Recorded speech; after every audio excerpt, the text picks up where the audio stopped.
Hello again, everyone. Tom Degorski in the Cipher Brief virtual studio for a conversation today about North Korea. And one particular development in the news this week from Pyongyang that the North Koreans have unveiled, or at least they are building, a nuclear-powered submarine. Specifically, the reports from North Korea reference, quote, a nuclear-powered strategic guided missile submarine, and reference leader Kim Jong-un inspecting the shipyards where it was being built. South Korean experts were quoted in some of the press reports estimating that this submarine could carry 10 nuclear-capable missiles. A lot of questions about this, and we will ask them of Admiral Mike Studeman, who joins us again, a Cipher Brief expert and former commander of the Office of Naval Intelligence. And Mike, a lot of questions here, but just to start with a basic one. Let's say you were sitting at your desk at that job as Commander of Naval Intelligence, or you're at the CIA North Korea desk, or wherever you may be where this would be relevant news. How might you receive it in terms of this, a scale of 1 to 10, or however you want to describe it in terms of level of concern about this development? Yeah, these things obviously get a significant level of concern. And hopefully inside the intelligence community, none of these elements were a surprise, that the decision makers had a sense for where North Korea is going. And we had a pretty good idea because, Kim Jong-un telegraphs his punches, right? In the Eighth Workers' Party Congress that they had in early 2021, when he set out his goals for strategic weapons in the next 5 years, a nuclear-powered, submarine capability and more strategic weapons were part of what he described. So, some of the North Korean advances are fairly consistent in terms of demonstrating an intent, an idea to go nuclear. We've heard that before. So the rhetoric is sort of matching the hints of what we're detecting now. I don't have dimensions. I don't have special insights into, the number of missile, launch tubes or other sorts of things. We have very sketchy information on the unclassified side, but what it would be consistent with what we know to be KJU's strategic intent. And in terms of the level of concern, let's say that whatever the number is, but how does this change the equation? Let's maybe start just from the standpoint of the threat to the United States. We already know that they have missile reach and they have the nuclear program that they have. How does this change the equation, if at all? So one way to take a stab at that is to start looking at the estimated ranges of some of the different submarine launch ballistic missiles that have been tested or produced, and then maybe looking at an arc. We can do this on the map here in a second, but some of the tests were fairly short range, early SLBMs, on the range of 500, 600 kilometers, max, which would be sort of inside the Sea of Japan in terms of the range. But the later ones that the North Koreans have developed, or we think we have seen them develop, start to get up into the thousands of kilometer ranges. One version that may be between 2,000 and 2,500 kilometers, and then maybe they're more advanced one. The Pokong Song 5, maybe up to 3,000 kilometers. Now, if we were to take a look at what that means, then if you consider where North Korea is, they would station these submarines here on the East Coast because they're deep water here, shallow water here. This is no more than about 150-foot depth on average in the LC. Here, the mean depth is over 5,000 feet deep.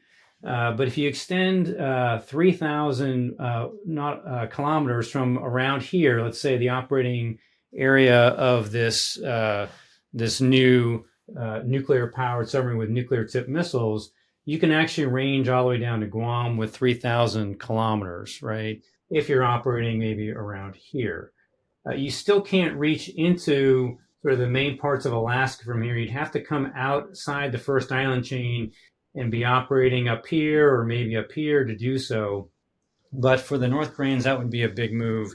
They haven't done something very significant like that, they'd have to work up to it. So I think most people were probably estimating that they'd want to have a sea leg deterrent that they could use to guarantee a second strike capability, a limited capability.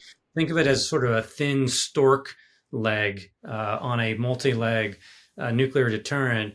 But I would say that most people would probably conclude, based on their priorities, which are really targeting, South Korea and Japan, and having a capability to hold those targets at risk, that we should first think about kind of what their capability could be in a contingency that involves, those two countries.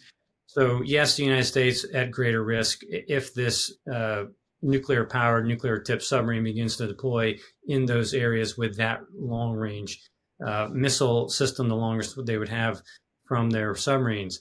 But, there's also the case to be made that they really want to be able to maneuver around the theater high altitude air defense capabilities, the THAAD batteries, which are deployed in South Korea. You want to get outside of their, essentially their scan, their radar view.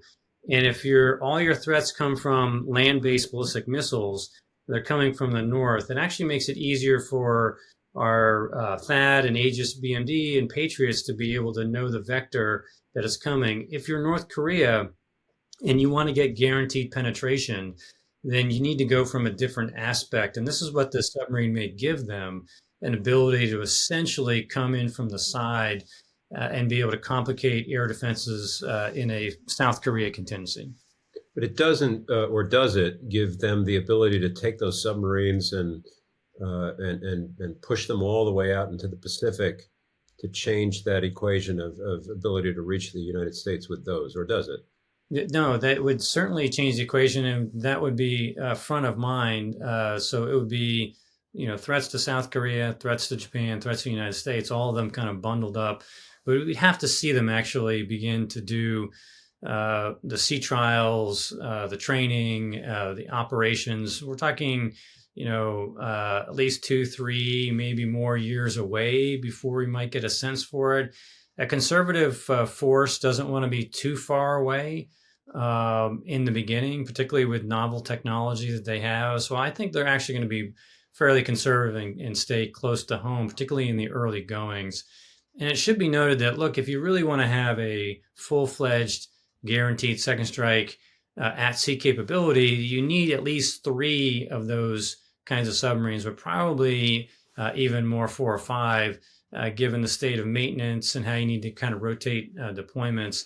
And so we're kind of we're many years, if not, closer to a decade away to being able to see something of that ilk with a constant presence in an area that would reliably sort of threaten the United States. But if they're moving toward that capability, we need to track it very closely. Right. And I should have made clear that all we have seen and heard this week is reports of such a submarine under construction. It's not even that one has been created or built. The future of national security is here.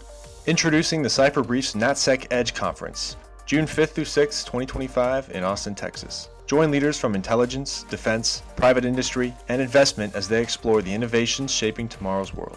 Gain critical insights, connect with top minds, and shape the future of security in an interconnected world. Don't just witness the future, be a part of it. Secure your spot now at natsecedge.com. In terms of the technical ability to do this, a lot of eyes turned immediately, if we want to stick to your map, to that giant country called the Russian Federation. We don't need to look at the map. People know where it is. But do we just assume that this is a function, or quid pro quo, whatever you want to call it, of the burgeoning relationship between Russia and North Korea in terms of the technical knowledge and know-how that they would have needed to do this? Yeah, this is not a far leap. You don't have to. This is 2 + 2 = 4. So clearly, in exchange for munitions and troops and support for Russia and Ukraine war, you have a quid pro quo. It's not just food and oil and other things. This is technical know-how on things that North Korea highly values and has prioritized. At the very top of their wish list is to develop more family of strategic weapons to be able to essentially keep the regime safe and to be able to, hold any nuclear powers at bay by having a limited, strike capability that can get through. And so it's quite easy to infer that in fact this was part of the deal. And the Russians, there are six nations that operate nuclear submarines right now. Russians have been doing it for decades. Here for them, easy enough to deploy a number of technicians and designers to be able to help the North Koreans along this path. Yeah. Question about China, Mike, a country you know a lot about. How do you think Beijing would view this development? They've had, it's been sort of a cliche, but a cliche with truth behind it for a long time that the North Koreans could never do anything without Chinese okay and support. That was before this Russian arrangement. Is this something that they would view positively, negatively? Does it impact, for example, if there were a conflict over Taiwan? The U.S. has a lot of allies in the region. Does this give the Chinese an ally? How do you see all that? Yeah, I think the Chinese would be worried. I think a limited view would be one where you'd say, well, if they created it, then it would maybe consume more energy by the United States and others to put ISR on it, and then that's a good thing for China, and maybe North Korea might do something with its submarines to distract us, during a contingency, it's over Taiwan. I just don't think that that level of planning collusion exists, that the relationship is at that level. I think the relationship is frayed over the years. There isn't the warmth. There's very antiseptic, I think, relations between North Korea and China.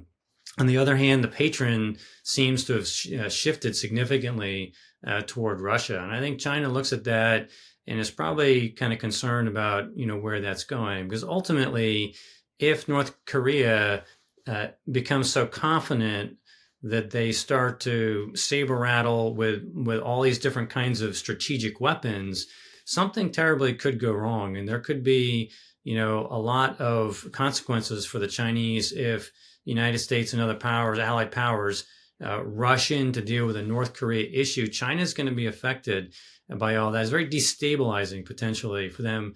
And I don't think that Xi Jinping trusts KGU not to miscalculate, right, to overplay his hand. So I think that's a source of concern.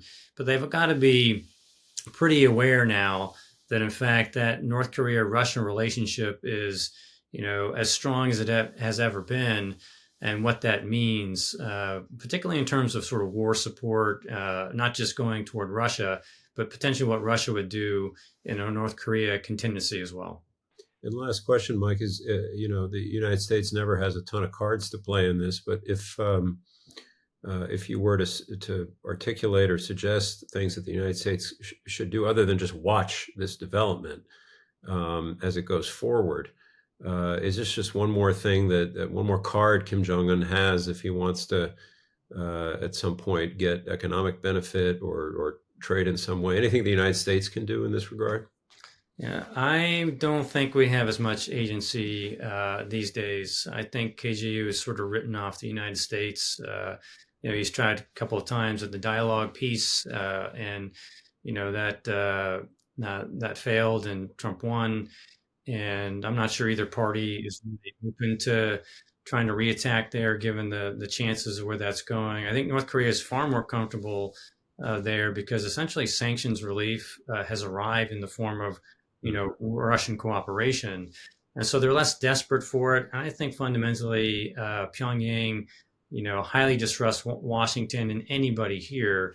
And even if a deal was struck, right, how could the United States really enforce that, with the UN or others? How could it live through the next administration? I just don't think that North Korea is going to put its future in Washington's hands. I think they've made a different decision, and the fork in the road was years ago. Yeah. All right. We'll have to leave it there. Mike Studeman, thank you so much for joining us again. Help us understand the latest developments from Pyongyang. We really appreciate it. Thanks, Tom. Good seeing you.